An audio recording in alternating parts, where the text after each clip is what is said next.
দাও আমার নবীজি কোথায়।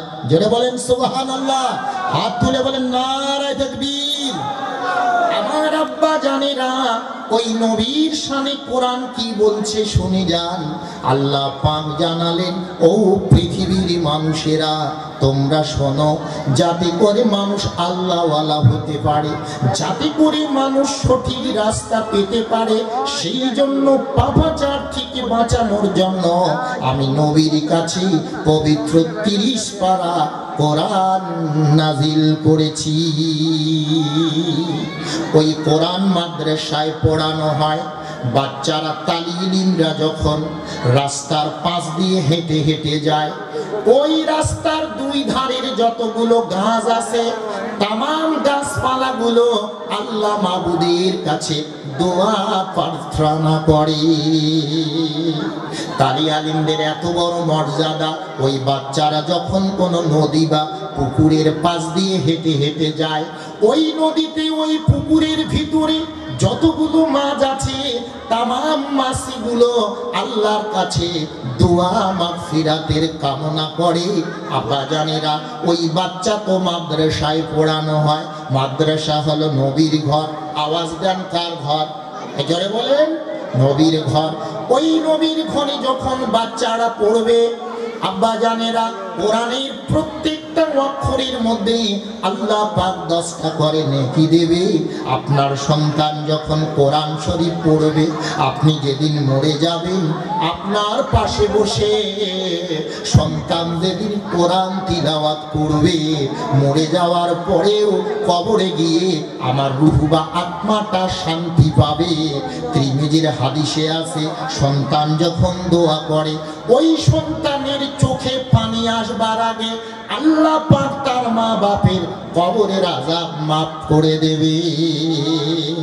আব্বাজানেরা আমার শোনেন, ওই নবীকে আল্লাহ পাক কেন পাঠালেন কোরআন তা বলে দেয়। ওয়ামা আরসালনাকা ইল্লা কাফাতাল লিন্নাসি বাশীরান ওয়া নাযীরান ওয়ালাকিন্না আকসারান নাসি লা ইয়ালামুন। হাবিব, আমি তো আপনাকে গোটা বিশ্ববাসীর জন্য, সমস্ত মানুষের জন্য সুসংবাদদাতা এবং সতর্ককারী নবী হিসেবে পাঠিয়েছি, কিন্তু অধিকাংশ মানুষ তা জানে না। আপনার নবী, আমার নবী শুধু মুসলমানদের নবী হয়ে আসে নাই। আমার নবী, আপনার নবী গোটা কুল কায়নাত যত হিন্দু, মুসলমান, জৈন, খ্রিস্টান, কোলভিল, সাঁওতাল, পৃথিবীর সমস্ত জাতির মানুষের জন্য আল্লাহ পাক তাকে রহমতের নবী করে পাঠিয়েছে। আব্বাজানেরা আমার, সোনার মাদিনা, আমার প্রাণের মাদিনা, সবে ভুলিব কিন্তু তোমায় ভুলতে পারি না। বলতে পারবেন না দুটো লাইন? সবে ভুলিব কিন্তু নবী তোমায় ভুলতে পারি না। নবীকে ভোলা যাবে কি? জোরে বলেন। সোনার মাদিনা, আমার প্রাণের মাদিনা, সবে ভুলিব কিন্তু তোমায় ভুলতে পারি না। জোরে জোরে, সবে ভুলিব কিন্তু তোমায় ভুলতে পারি না। ভুলিনি, দুই হাত দেখান, ভুলিনি, ভুলবো না, ভুলতে পারি না। সবে ভুলিব কিন্তু তোমায় ভুলতে পারি না। সোনার মাদিনা, আমার প্রাণের মাদিনা, সবে ভুলিব কিন্তু তোমায় ভুলতে পারি না। ইয়াসরিব নামে ছিলে তুমি, মদিনার আগের নাম ছিল ইয়াসরিব। জোরে বলেন, কি নাম? ইয়াসরিব। যেই যুগে মানুষ নিজের সৎ মাকে বিয়ে করত, যেই যুগে মানুষ উলঙ্গ হয়ে আল্লাহর কাবা তাওয়াফ করে, যেই যুগে মানুষ নিজের সৎ মাকে বিয়ে করত, ওই আইয়ামে জাহিলিয়াতের যুগে আল্লাহর নবী তাশরিফ এনে মক্কার দুর্ধর্ষ মানুষদেরকে সাহাবা বানায়া ওই মানুষদেরকে জান্নাতি মানুষ বানিয়ে দিয়েছেন। তাই কবি বলছেন, ইয়াসরিবের নামে ছিলে তুমি অলক্ষণের দেশ, বড়ই মারাত্মক যে ছিল তোমার পরিবেশ, নবীর ছোঁয়ায় লেগে তুমি শাহে মাদিনা, সবে ভুলিব কিন্তু তোমায় ভুলতে পারি না, সোনার মাদিনা আমার প্রাণের মাদিনা, সবে ভুলিব কিন্তু তোমায় ভুলতে পারি না, জান্নাতেরই বাগান তোমায় নবী বলেছেন, খাকি শিপার অধিকারী তোমায় করেছেন, তোমার বুকে ঘুমিয়ে আসে শাহি মাদিনা, সবে ভুলিব কিন্তু তোমায় ভুলতে পারি না, সোনার মাদিনা আমার প্রাণের মাদিনা। বলে বলে জোরে বলেন, সোনার মাদিনা আমার প্রাণের মাদিনা, সবে ভুলিব কিন্তু তোমায় ভুলতে পারি না। নমস্তে গিরিজানাথ মরুস্থল নির্বাসিনে, ত্রিপুরা সুরনাশয় বহু মায়া প্রবর্তিনে, ম্লেচ্ছ গুপ্তাই শুদ্ধাই সচ্চিদানন্দ রূপিণে, হিং মাং কিং করং বিদ্ধি শরণাথ মুভাগতুম। সুবহানাল্লাহ, জোরে বলেন সুবহানাল্লাহ। মন্ত্র বলেছি, ফাতুয়া লেগে যাবে যার মন্ত্রের সময় সুবহানাল্লাহ কেন। যারা এই মন্তব্য করে আসলে তার তো শিক্ষা নেই, ও তো বোঝেই না সংস্কৃত ভাষা, বাংলাটা বোঝে না, যার কারণেই এই সমস্যাটা। আব্বাজানেরা আমার, মুসলমানদের শ্রেষ্ঠ ধর্মগ্রন্থ তার নাম কি? কোরআন। কোরআনের প্রথম কথা কি গো? আপনারা বলবেন যে নামাজ, আমি বলবো নামাজ নয়। কোরআনের প্রথম কথা নামাজ নয়, প্রথম কথা রোজার নয়, প্রথম কথা জাকাতের নয়, প্রথম কথা মসজিদ মাদ্রাসার নয়। কোরআনের প্রথম কথা হচ্ছে ইকরা, মানে পড়ুন, পড়াশোনা করুন। Read by the name of the lord creator. আজ অন্তত দুঃখের সাথে বলতে হচ্ছে ওই কোরআনের ধারক সম্প্রদায় মুসলমানেরা কোরআনী শিক্ষা থেকে পিছু হটেছে। কোরআনে আছে একটা, এরা বলছে আর একটা, হাদিসে আছে একটা, এরা মানুষকে শোনায় আর একটা। নিজের এখন হিংসাটা দূরীভূত হয় নাই, তুমি মুসলমান হয়ে দাবি করো কি করে? মুসলমানের অন্তরে যদি হিংসা থাকে, বলুন তাকে মুসলমান বলা যাবে কি? জোরে বলেন। নবীর আদর্শ কি? নবী কি আদর্শ শিক্ষা দিলেন? ওই আদর্শ যদি আমরা বাস্তবায়ন সমাজে করি, সমাজে কোনো দ্বন্দ্ব থাকবে না, স্বামী স্ত্রীতে কোনো ঝগড়া থাকবে না, পিতা পুত্রী কোনো ঝগড়া থাকবে না, মসজিদে মসজিদে কোনো দ্বন্দ্ব থাকবে না, জলসা কমিটির মধ্যে কোনো ভেজাল থাকবে না। কিন্তু নবীর আদর্শ যদি আমরা ছেড়ে দেই, দুনিয়ার মানুষের দেওয়া যদি মতবাদ আমরা প্রতিষ্ঠিত করি, আওয়াজ দেন, সমাজে শান্তি আসবে কি? জোরে বলেন। শান্তি আসবে না। তাহলে মানতে হবে আমার নবীর আদর্শ। আওয়াজ দেন, কার আদর্শ? নবীর আদর্শ। নবীর আদর্শটা কি আজকে শুনে যান। যেই নবীর কথা আমি বলছি, সেই নবীর কথা কত সুন্দর করে বিভিন্ন ধর্মগ্রন্থে তুলে ধরা হয়েছে। আমরা সেগুলো একটু লক্ষ্য করলেই বুঝতে পারবো কি আছে ধর্মগ্রন্থের মধ্যে। পল্লব উপনিষদের মধ্যে আছে হতার মিন্দ্র মহাসুরিন্দ্রা অল্লু জ্যেষ্ঠং শ্রেষ্ঠং পরমং পুণ্যং ব্রহ্মহন অল্লম অল্ল রসুল মোহাম্মদ কম্বরস্য আদুল্লাহ বুখমেনি ক্ষতকম। সেখানে বলা আছে আল্লাহ হলো সকল গুণের অধিকারী, আল্লাহ চির অক্ষয় চির পরিপূর্ণ, হযরত মুহাম্মদ আল্লাহর প্রেরিত রাসূল। জোরে বলেন সুবহানাল্লাহ। পল্লব উপনিষদে বলা আছে দেখুন আব্বা জানিরা আমার, অল্লই কোনো সাথে কত সুন্দর করে বলা আছে, আল্লাহ হলো সকল গুণের অধিকারী। সেই আল্লাহ কুরআনুল কারিমে জানায়া দেয়, ইয়া আইয়ুহান নাসু উবুদু রাব্বাকুমুল্লাযী, ও পৃথিবীর মানুষেরা তোমরা সেই মাবুদের ইবাদত করো। কোন মাবুদ? যে মাবুদ আমাদের সৃষ্টি করেছে। যুগ জোরে বলেন, আমাদের সৃষ্টিকর্তা তিনি কে? আমার আল্লাহ। সেই মাবুদের ইবাদত করো যাতে করে তোমরা মুত্তাকি হতে পারো। মুত্তাকিদের জন্যই আমার আল্লাহ পাক 8টা জান্নাত তৈরি করেছে। আরো জোরে বলেন সুবহানাল্লাহ। নারায়ে তাকবীর, নারায়ে তাকবীর, নারায়ে রিসালাত। হাত তুলে বলেন নারায়ে রিসালাত। জলসা কমিটি জিন্দাবাদ, জিন্দাবাদ, নবীর সেনা জিন্দাবাদ। আমরা কার সেনা? আওয়াজ দেন, জোরে বলেন। জিন্দাবাদ, জিন্দাবাদ, নবীর সেনা জিন্দাবাদ, জিন্দাবাদ, জিন্দাবাদ, নবীর সেনা জিন্দাবাদ, জিন্দাবাদ, নবীর সেনা জিন্দাবাদ। চলুন আব্বা জানিরা আমার, আল্লাহ নবী তার পাঞ্জাবানে জানালেন, ও পৃথিবীর মানুষ তোমরা শোনো, কামা ক্বালা রাসূলুল্লাহি সাল্লাল্লাহু আলাইহি ওয়াসাল্লাম, ইন্না হায়াতি খায়রুল লাকুম ওয়া মাউতি খায়রুল লাকুম।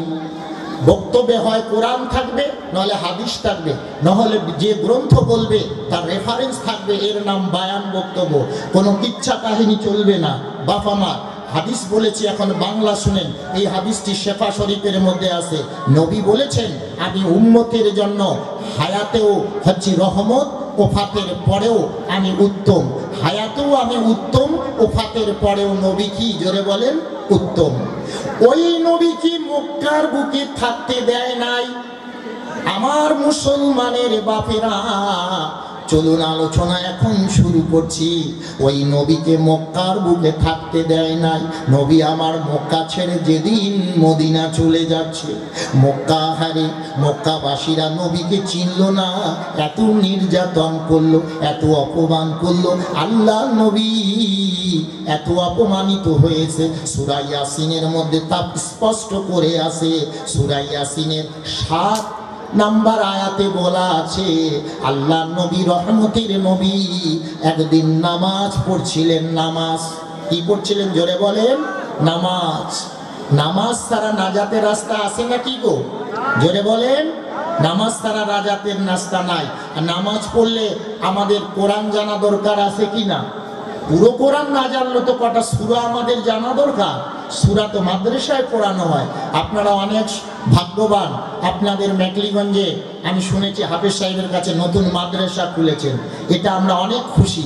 মাদ্রাসায় তো আমাদের বাচ্চারা শিক্ষিত হবে, হবে কি না? জোরে বলেন। মাদ্রাসায় শিক্ষিত হবে। মাদ্রাসা সারা সমাজ চলে কিভাবে? মাদ্রাসা মাস্ট লাগবে সমাজের মধ্যে। বাপেরা আমার, তাহলে মাদ্রাসায় শেখানো হয় যে কোরআন, ওই কোরআন তো আমরা নামাজের মধ্যে পড়ি। আল্লাহ নবী নামাজে দাঁড়িয়েছেন, হঠাৎ করে আবু জেহেল 3 বন্ধু বুদ্ধি করে নবীর মাথায় পাথর মেরে দেবে।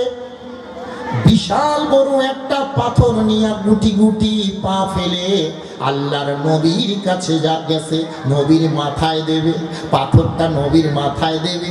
আল্লাহ পাক বলে, রে পাথর, ওই নবী সৃষ্টি না হলে তোকেও আমি সৃষ্টি করতাম না। কোনো পাহাড় সৃষ্টি হতো না, সাগর সৃষ্টি হতো না, নবীর জন্যই আমি তোকে সৃষ্টি করেছি। পাথর, তোকে যে আবু জাহেল ধরেছে, তাহলে তুই ছাড়িস না, তুই এইবার আবু জাহেলকে ধর। সুবহানাল্লাহ। তুই এবার আবু জাহেলকে ধর। পাথরটা আবু জাহেলের আঙ্গুল কামড়ে ধরেছে। আবু জাহেল পাথর মারে, পাথর পড়ে না।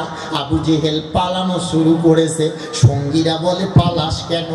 আবু জাহেল বলে, রে সঙ্গীরা, যদি বাঁচতে চাস আর থাকিস না, ওই পাথরটা আমাকে কর্মর করে চাবানো শুরু করেছে। চল চল পালা, এটা মুহাম্মদ, এটা হলো জাদুগীর। নাউজুবিল্লাহ। নবী নবী নাকি বলে জাদুগির। তারপরেও আবু জেহেল ঈমান আনে নাই, নামাজের মধ্যে ব্যাঘাত দিয়েছে, নবী রাস্তা দিয়ে গেছে, নবীকেও অপমান করেছে, আত্মীয় স্বজনের বাড়িতে নবী দাওয়াত খেতে গেছে, নবীকেও অপমান করেছে।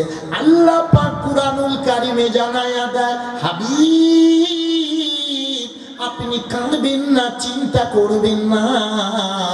দুনিয়ার কোন মানুষ যদি আপনার প্রশংসা না করে, আমি আল্লাহ আপনার প্রশংসাকে বাড়িয়ে দেব দুনিয়ার বুকে। ওয়ারাফা'না লাকা যিকরাক, আপনার প্রশংসা সম্মান আমি বাড়িয়ে দিলাম। মসজিদে যেখানে আজান হবে, আজানে আপনার নামের সঙ্গে আমার নামের সঙ্গে আপনার নামটা থাকবে। মুয়াজ্জিন যখন ইকামত দেবে, ইকামতের মধ্যে আমার নামটার সঙ্গে আপনার নামটা থাকবে। হাবিব নামাজের মধ্যে যদি আপনাকে কেউ সালাম না দেয়, তাহলে তার নামাজটা হবে না। মুসলমান নামাজে সালাম দেয় কোথায়? আত্তাহিয়াতু লিল্লাহি ওয়াসসালাওয়াতু ওয়া তাইয়্যিবাতু আসসালামু আলাইকা আইয়ুহান নবী। জোরে বলেন সুবহানাল্লাহ। তাহলে নবীর শান বাড়ালেন কে? জোরে বলেন আল্লাহ পাক। দেখুন কত বাড়ালেন সূরা। আমরা যে সূরা বলি প্রত্যেকটা মাওলানা ইন্নাল্লাহা ওয়া মালাইকাতি, ইন্না মানে নিশ্চয়, নিশ্চয় আমার আল্লাহ এবং তামাম ফেরেশতারা। নামবাচক শব্দের শুরুতে যদি ইন্না আসে, তাহলে কোনো সন্দেহের অবকাশ নাই। অবশ্যই সেটাতে যদি অবিশ্বাস করে, লোকটা বেঈমান হয়ে যাবে। ইন্না, আন্না, কান্না, লাকিন্না, লাইতালা আল্লাহ। হাফেজ সাহেবরা বুঝেছেন, বাপেরা ইন্না ব্যবহার করা হয়েছে। ইন্নাল্লাহা নিশ্চয় আল্লাহ, ওয়া মালাইকাতু ওয়া ফারিস্তারা নবীর প্রতি দরুদ পড়ে। সুবহানাল্লাহ। তার প্রতি জোরে বলেন নবীর প্রতি। যে কাজ আমার আল্লাহ করে, ওই কাজ কিন্তু বান্দা করতে পারে না। আল্লাহ মানুষের জীবন দেয়, মরণ দেয়, আওয়াজ দেন, বান্দা করতে পারবে কি? আল্লাহ সাইক্লোন দেয়, সূর্য উদিত করে দেয়, রাত দিন পরিবর্তন করায়, এ কাজ বান্দা করতে পারে না। আর বান্দা যে কাজ করে, ওই কাজ কিন্তু আমার আল্লাহ করে, মানে করে না, করতে পারে না, ভুল হবে, আল্লাহ করে না। বান্দা কি কাজ করে? বান্দা ঘুমায়, আমার আল্লাহ ঘুমায় না। বান্দা খায়, আমার আল্লাহ খায় না। বান্দা কৃষি কাজ করে, আমার আল্লাহ কৃষি কাজ করে না। বান্দা নামাজ পড়ে, আমার আল্লাহ নামাজ পড়ে না। বান্দা হজ করে, আমার আল্লাহ হজ করে না। বান্দা যাকাত দেয়, আমার আল্লাহ যাকাত দেয় না। কিন্তু আল্লাহ এমন একটা কাজ আল্লাহ করে, ফেরেশতাও করে, বান্দারাও করে। ওই কাজটা হচ্ছে আমার নবীর প্রতি দরুদ আর সালাম পড়ে। জোরে বলেন সুবহানাল্লাহ। তাই কবি বলছেন, মৌমাছি তুই গুনগুনিয়ে কোন মহানাম করিস জপ, কণ্ঠে কি তোর মধুর বাণী, আর কি রে হয় আল্লাহর। মুসনবী শরীফের হাদিসে আছে, একটা মৌমাছি উড়ে যায়, আল্লাহর নবী ডাক দিয়েছে, মৌমাছি কাছে আয়। মৌমাছিটা ভন ভন করে নবীর সামনে এসে গেছে, নবীর সামনে এসে গেছে, নবীর সামনে মৌমাছিটা এসে গেছে। এটা দরুদ পড়েন, আল্লাহুম্মা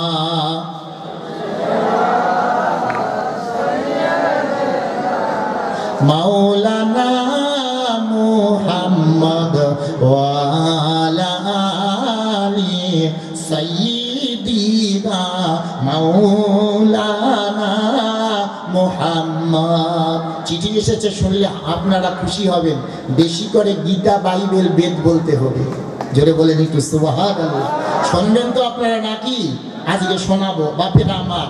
তাহলে কবি বলছেন, মৌমাছি তুই গুনগুনিয়ে কোন মহানাম করিস জপ, কণ্ঠে কি তোর মধুর বাণী, আর কি রে হয় আল্লাহর। ওই মৌমাছিটা ভন ভন করে উড়ে যায়। নবী ডাক দিয়েছে, এ মৌমাছি কাছে আয়। মৌমাছিটা নবীর সামনে এসে হাজির হয়েছে। নবী বলে, মৌমাছি তুমি মধু বানাও কি দিয়া? ওই মৌমাছিটা বলে, হুজুর আমরা বাসা থেকে জঙ্গলের দিকে যাই, ফুলের রস চুষে এনে আমরা মৌচাকে দেই, মধু হয়ে যায়। নবী বলে, না না, ওই মধু, ওই ফুলের রসে তো এত মিষ্টি থাকতে পারে না, ওই মধুতে তো এত উপকার থাকতে পারে না। মৌমাছি রে, আমি জানতে চাই কি দিয়ে তৈরি করো? মৌমাছি বলে, হুজুর আমরা যখন বাসা থেকে জঙ্গলের দিকে যাই, দরুদ পড়তে পড়তে জঙ্গলে যাই, দরুদ পড়তে পড়তে ওই ফুলের রসটা চুষে এনে যেমনি মৌচাকে দেই, দরুদের ওসিলায় আল্লাহ পাক সঙ্গে সঙ্গে সেটাকে মধু বানায়া দেয়। ফুলবাগানের মালিক তুমি, আসো মদিনায়,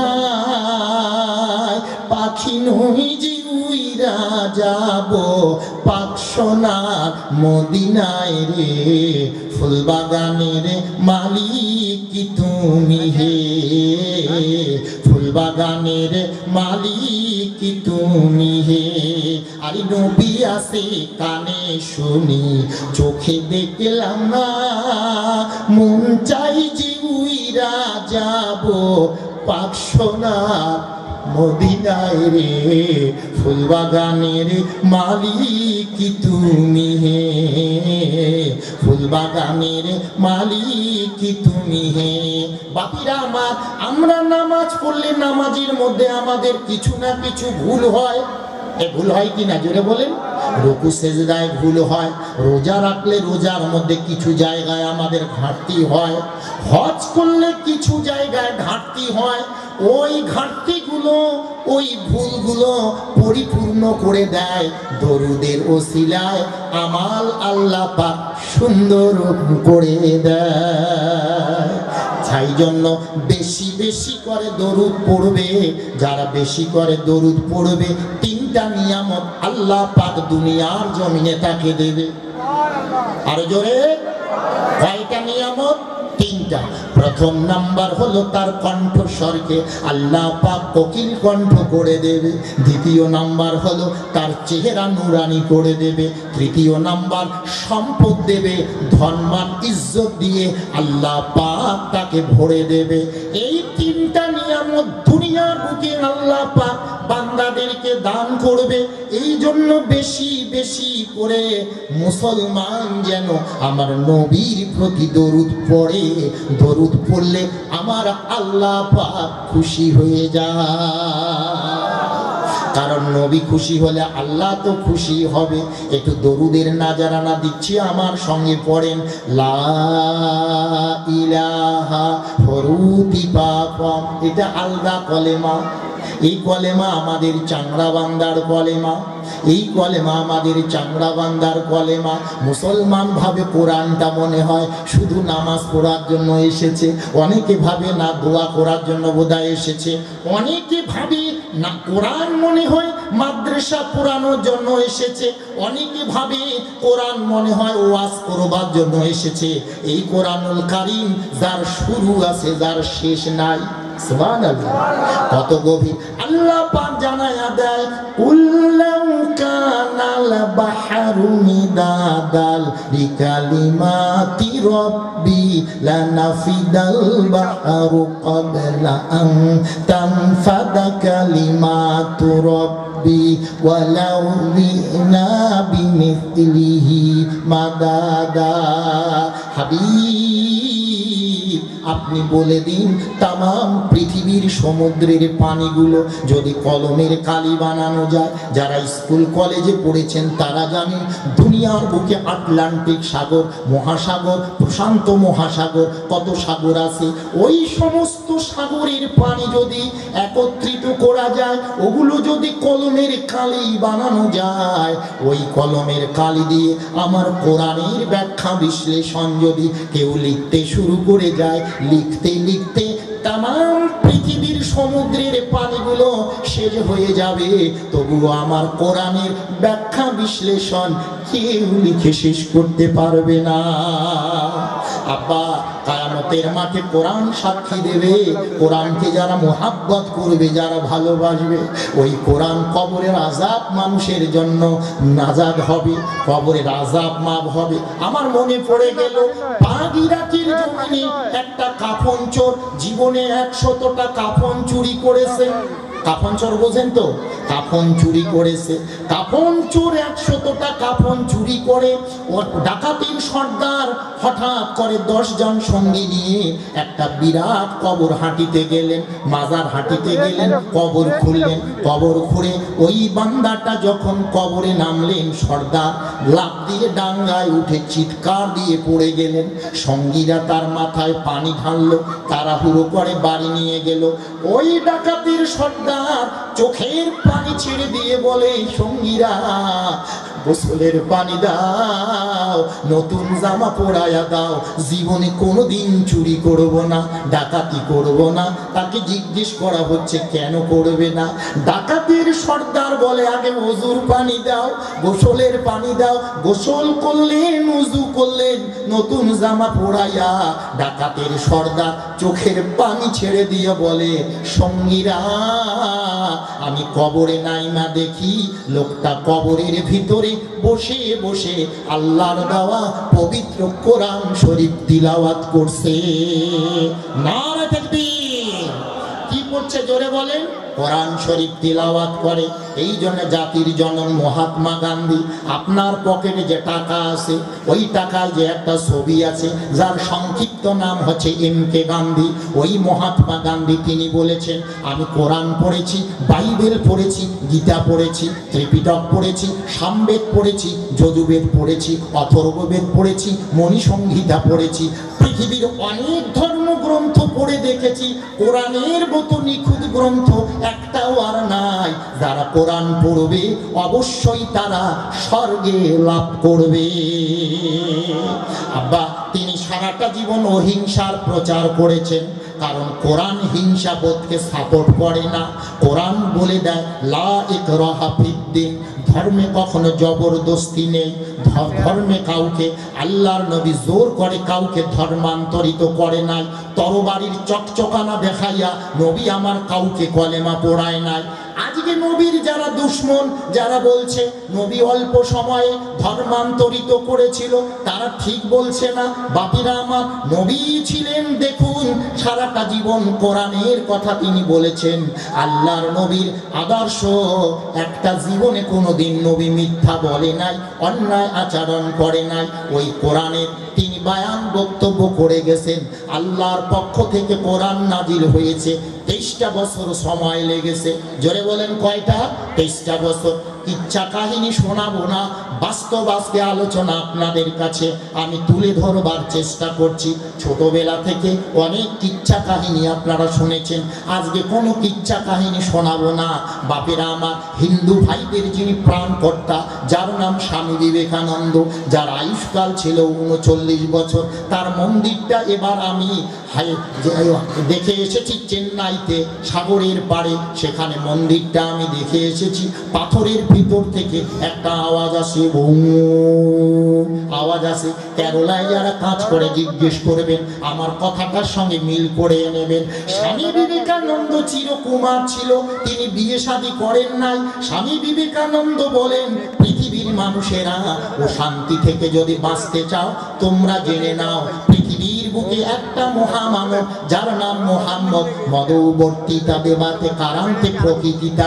ওই মহামানবের প্রথম অক্ষরটা ম হবে, শেষের অক্ষরটা দ হবে। ওই নবীর যারা আদর্শ মানবে তারাই দুনিয়ার মধ্যে শান্তিতে থাকতে পারবে। কি কথা বলে গেছেন! আজকে সেই নবীর আদর্শ আমরা ভুলে যাচ্ছি। বাবা মা, শান্তি আসবে কি? জোরে বলেন। বলবেন কি আদর্শ ভুলে যাচ্ছি? নবী বলেছেন মুসলমানের ঘরে কোনো ফটো চলবে না, মূর্তির ফটো, কোনো প্রাণীর ফটো চলবে না। আমার ঘরে আপনার ঘরে নায়ক নায়িকার ফটো দিয়ে ভর্তি। নবীর আদর্শ মানলেন কোথায়? প্রশ্ন করা হবে নবীকে, হুজুর কেন মুসলমানের ঘরে ফটো থাকবে না? আল্লাহর নবী বলেছেন মুসলমানের ঘরে, যে ঘরে নামাজ হবে, যে ঘরে আল্লাহর কোরআন তেলাওয়াত হবে, যে ঘরে স্বামী স্ত্রীর মধ্যে সালাম আদান প্রদান হবে, যেই ঘর পাক পবিত্র থাকবে, ওই ঘরে যখন কেউ থাকে না, ওই ঘরে আমি নবী হাজির থাকি। আরো জোরে বলেন সুবহানাল্লাহ। ওই নবী স্বপ্ন যোগে ঘুমো ঘরে আপনাকে দেখা দিয়ে যাবে। ওই নবীর দেখার যদি আমরা চেষ্টা করি, নবীর আমরা দেখা পাবো। অনেক আল্লাহর ওলি দিবালোকে স্বপ্ন যোগে নবীকে দেখেছেন। নবী আমার হায়াতুন নবী, নবী আমার হায়াতুন নবী। এই জন্য পৃথিবীর সমস্ত তাফসীরের মধ্যে লেখা আছে মোহাম্মদ আল্লাহ কি রসুল হ্যায়। হ্যায় মানে কি গো? আসেন। জোরে বলেন কি? হ্যায় মানে আসেন, নবী আসেন, নবী ছিলেন নয়। মোহাম্মদ আল্লাহ কি রসুল হ্যায়, হ্যায় মানে আসেন। যার কারণে বাইবেল বলছে he it is who coming after me is preferred before me which should latchet I am not worthy to unloose. Bible বলছে তিনি সেই ব্যক্তি যিনি আমার পরে এসে আমার থেকে অধিক সম্মানের অধিকারী হতে পারবে, যার জুতোর ফিতা খুলবার যোগ্যতা আমার নেই, যার নামটা হচ্ছে মুহাম্মাদুর রাসূলুল্লাহ সাল্লাল্লাহু আলাইহি ওয়াসাল্লাম। যেই নবীর কাছে আল্লাহ পাক 23টা বছরে কোরআন পাঠালো, এই হতভাগা মুসলমান আমরা কোরআন পড়ি না। রাগ করছেন? সেই হতভাগা মুসলমান আপনার সাওয়া আমার সাওয়া কোরআন পড়ে না, এরা ফ্রি ফায়ার নিয়ে ব্যস্ত। কয়েকদিন আগে একটা প্রোগ্রাম করলাম ধূপগুড়িতে, এদিকে জলসা চলছে, এদিকে মুসলমানের সাওয়া ফ্রি ফায়ার নিয়ে ব্যস্ত।